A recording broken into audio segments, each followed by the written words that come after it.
Olá, queridos ouvintes. Está começando o programa Jesus por Emmanuel. Estamos estudando o livro Caminho, Verdade e Vida, psicografia de Francisco Cândido Xavier, pelo Espírito Emmanuel. Hoje vamos estudar o capítulo 110, com o tema Vidas Sucessivas. Eu sou Ildete e farei o estudo com vocês.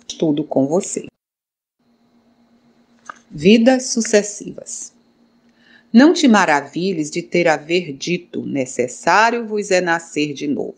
Jesus. Está em João 3:7. A palavra de Jesus a Nicodemos foi suficientemente clara. Desviá-la para interpretações descabidas pode ser compreensível no sacerdócio organizado, atento às injunções da luta humana, mas nunca nos espíritos amantes da verdade legítima. A reencarnação é lei universal. Sem ela, a existência terrena representaria turbilhão de desordem e injustiça. À luz de seus esclarecimentos, entendemos todos os fenômenos dolorosos do caminho. O homem ainda não percebeu toda a extensão da misericórdia divina nos processos de resgate e reajustamento.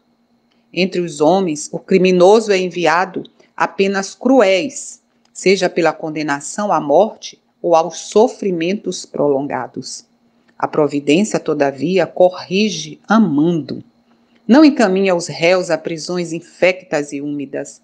Determina somente que os comparsas de dramas nefastos troquem a vestimenta carnal e voltem ao palco da atividade humana, de modo a se redimirem uns à frente dos outros.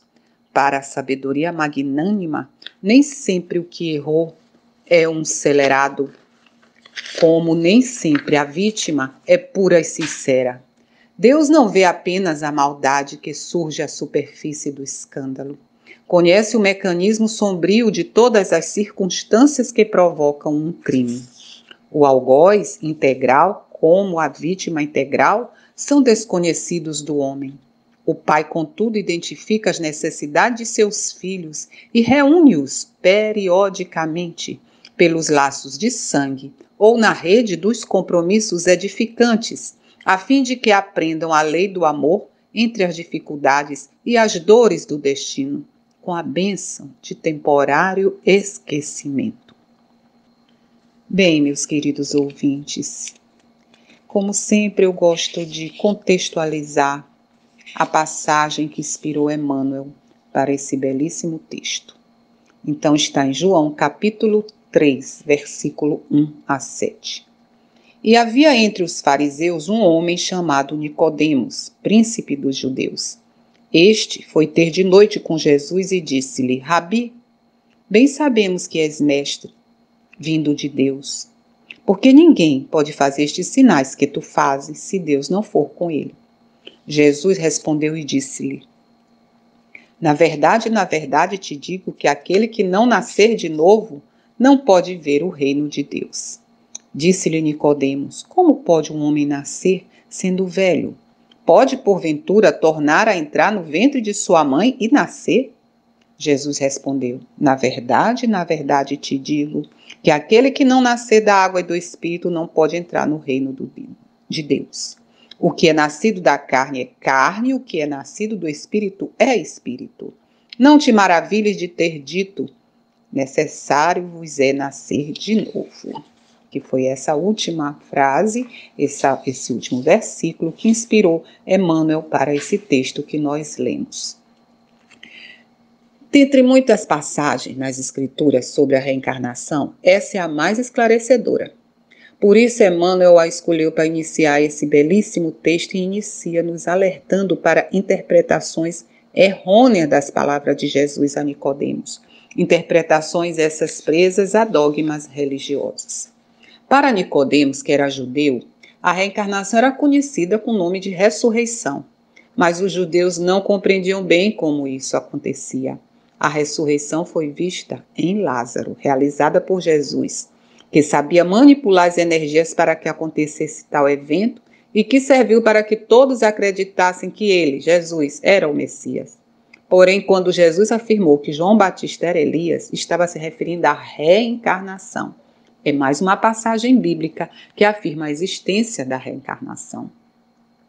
Como podemos duvidar de vidas sucessivas se somente essa certeza nos dá a consciência de que temos um Pai amoroso e misericordioso, que nos dá a oportunidade de renascer para progredir espiritualmente, como está bem clara no Livro dos Espíritos, na questão 167, por exemplo, em que Kardec questiona aos espíritos qual a finalidade da reencarnação. E os espíritos respondem: expiação, melhoramento progressivo da humanidade. Sem isso, onde estaria a justiça? Bom, se não, vejamos. Como justificar que somos todos irmãos e, portanto, filhos do mesmo Pai, e que é todo justiça e bondade? E alguns nascem em situação tão sofrida, ou têm uma vida cheia de tribulações, e outros gozam, aos nossos olhos, de uma vida tão boa, feliz.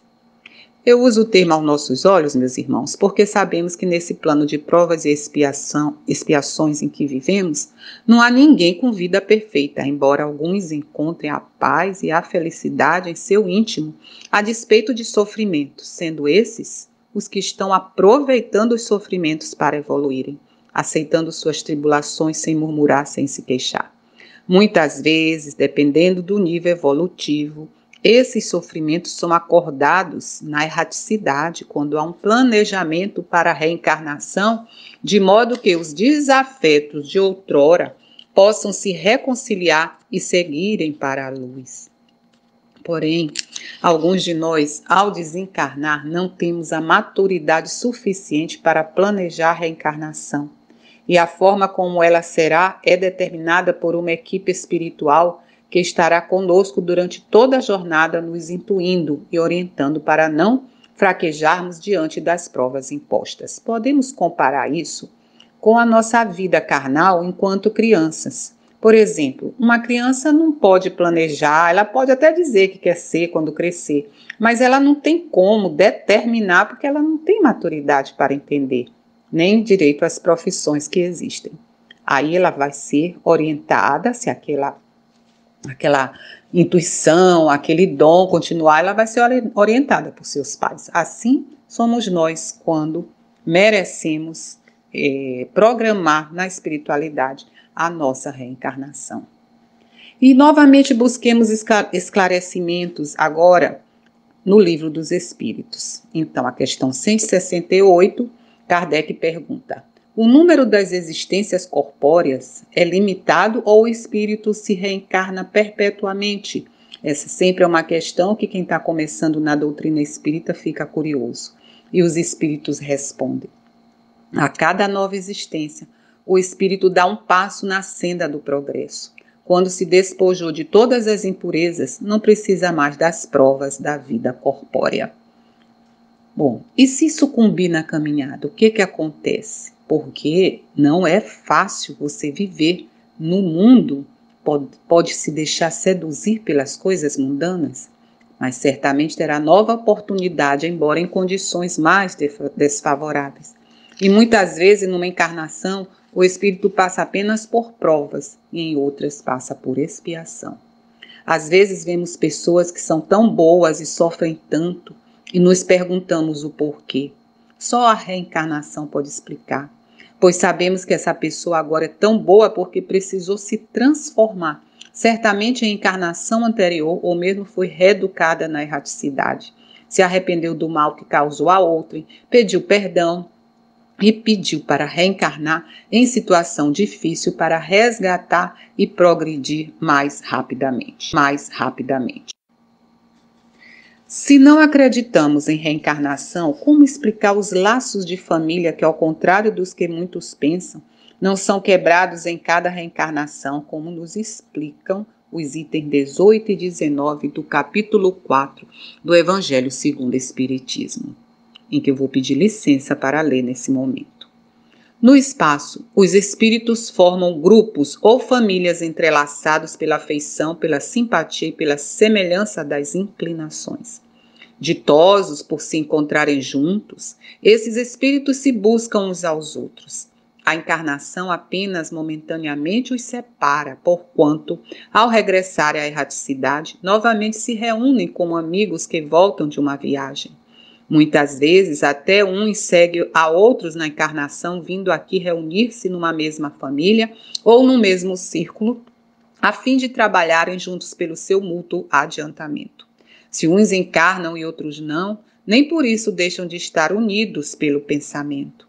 Os que se conservam livres velam pelos que se acham em cativeiro. Os mais adiantados se esforçam por fazer que os retardatários progridam. Após cada existência, todos têm avançado um passo na senda do aperfeiçoamento. Cada vez menos presos à matéria, mais viva se lhes torna a afeição recíproca, pela razão mesma de que, mais depurada, não tem a perturbá-la o egoísmo nem as sombras das paixões. Podem, portanto, percorrer assim ilimitado número de existências corpóreas, sem que nenhum golpe receba a mútua estima que os liga. Está bem visto que aqui se trata de afeição real, de alma a alma, única que sobrevive à destruição do corpo, porquanto os seres que neste mundo se unem apenas pelos sentidos, nenhum motivo têm para se procurarem no mundo dos espíritos. Duráveis somente o são as afeições espirituais, as de natureza carnal se extinguem com a causa que lhes deu origem. Ora, semelhante causa não subsiste no mundo dos espíritos, enquanto a alma existe sempre. No que concerne às pessoas que se unem exclusivamente por motivo de interesse, essas nada realmente são umas para as outras. A morte as separa na terra e no céu. A união e a afeição que existem entre pessoas, parentes, são um índice da simpatia anterior que as aproximou. Daí vem que, falando-se de alguém cujo caráter, gostos e pendores nenhuma semelhança apresentam com os dos seus parentes mais próximos, se costuma dizer que ela não é da família. Dizendo-se isso, enuncia-se uma verdade mais profunda do que se supõe. Deus permite que nas famílias ocorram essas encarnações de espíritos antipáticos ou estranhos, com o duplo objetivo de servir de prova para uns e para outros de meio de progresso. Assim, os maus se melhoram pouco a pouco ao contato dos bons e por efeito dos cuidados que se lhes dispensam. O caráter deles se abranda, seus costumes se apuram, as antipatias se esvaem. É desse modo que se opera a fusão das diferentes categorias de espíritos, como se dá na Terra com as raças e os povos. Bem, meus irmãos, eu comentei no início que nas Escrituras tem várias referências sobre a reencarnação. O Evangelho segundo o Espiritismo nos esclareceu esses laços, como ocorrem. E aqui em João 14, de 1 a 3, encontramos ainda mais esclarecimentos sobre o tema. Então vamos ler. Não se turbe o vosso coração. Credes em Deus, crede também em mim. Há muitas moradas na casa de meu Pai. Se assim não fosse, já eu vou-lo teria dito, pois me vou para vos preparar o lugar. Depois que me tenha ido e que vos houver preparado o lugar, voltarei e vos retirarei para mim, a fim de que onde eu estiver, também vós aí estejais. E no Evangelho segundo o Espiritismo, capítulo 3, nós temos esclarecimento dessa passagem. Lá vamos entender o que Jesus quis dizer com há muitas moradas da casa do meu Pai, que podemos reencarnar em outros mundos, como diz no item 2. A casa do meu Pai é o universo. As diferentes moradas são os mundos que circulam no espaço infinito e oferecem aos espíritos que neles encarnam moradas correspondentes ao adiantamento dos mesmos espíritos. Ou seja, iremos para o planeta onde faremos os resgates de nossas faltas e continuamos a nossa evolução. E aí o texto continua. Independentemente da diversidade dos mundos, essas palavras de Jesus também podem referir-se ao estado venturoso ou desgraçado do espírito na erraticidade, conforme se ache este mais ou menos depurado e desprendido dos laços materiais, Variarão ao infinito o meio em que ele se encontre, o aspecto das coisas, as sensações que experimente, as percepções que tenha. Enquanto uns não se podem afastar da esfera onde viveram, outros se elevam e percorrem o espaço e os mundos, enquanto alguns espíritos culpados erram nas trevas, os bem-aventurados gozam de resplandecente claridade do espetáculo sublime do infinito. Finalmente, enquanto o mal, atormentado de remorsos e pesares, muitas vezes insulado, sem consolação, separado dos que constituíam objeto de suas afeições, pena sob o guante dos sofrimentos morais. O justo, em convívio com aqueles a quem ama, frui as delícias de uma felicidade indivisível. Também nisso, portanto, há muitas moradas, embora não circunscritas nem localizadas.